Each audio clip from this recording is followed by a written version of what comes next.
শিশুমনের অন্দরমহলের খবর রেখে এসেছেন এবং তা নিয়ে চর্চা করেছেন যে কজন বিশিষ্ট মানুষ, কবি রবীন্দ্রনাথ ঠাকুর তাদের মধ্যে অন্যতম। শৈশবে মাতৃহারা কবিগুরুর কাব্যে বারংবার প্রকাশ পেয়েছে একটি শিশুর আর তার মায়ের মধ্যের নিবিড় আত্মিক সংযোগ, শিশু মনের কল্পনা শৈলী এবং তাদের নিজস্ব জগতের গল্পকথা। তিনি একজন পূর্ণবয়স্ক মানুষ হয়েও শিশু মনের অন্তরের অন্তঃস্থলের চেতনাকে গভীরভাবে অনুধাবন করেছেন এবং আমাদের উপলব্ধি করতে শিখিয়েছেন তাঁর কবিতার মাধ্যমে। তাই জন্যই তো তার ছোটদের জন্য লেখা কবিতা যেমন শিশু কিশোরদের মনোরঞ্জন করে, তাদের কথা বলে, ঠিক তেমনি আমাদের সবাইকে শিশু মনের গভীরে প্রবেশ করে তাদের অনুভূতি, চিন্তা, ভাবনাকে বুঝতে সাহায্য করে। তার শিশুদের জন্য লেখা কবিতা শুধু ছোটদের আনন্দের খোরাক নয়, আমাদের সকলের চেতনাকে জাগ্রত করার একটা মাধ্যমও।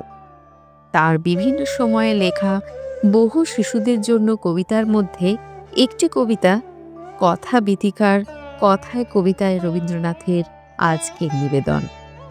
শিশু শিক্ষার প্রকৃত স্বরূপ যে শুধু পুঁথিগত বিদ্যা নয়, প্রকৃতির মাঝে স্বতঃস্ফূর্তভাবে অভ্যাস, ব্যবহার, সহজ জ্ঞানের পরিপূর্ণ বিকাশ ঘটানোর প্রচেষ্টা, এটা এই কবিতায় আমাদের শেখায়।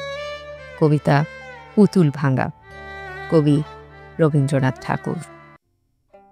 ৭-৮-২৭ আমি বলেছিলেন বলে গুরুমশাই আমার পরে উঠল রাগে জ্বলে।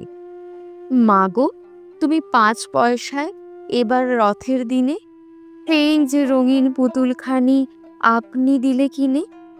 হাতার নিচে ছিল ঢাকা, দেখালে এক ছেলে। গুরুমশাই রেগে মেগে ভেঙে দিলেন ফেলে। বললেন, তোর দিন রাত্রির কেবল যত খেলা, একটুও তোর মন বসে না পড়াশুনোর বেলা। মাগো, আমি জানাই কাকে, ওর কি গুরু আছে? আমি যদি নালিশ করি এক্ষুনি তার কাছে।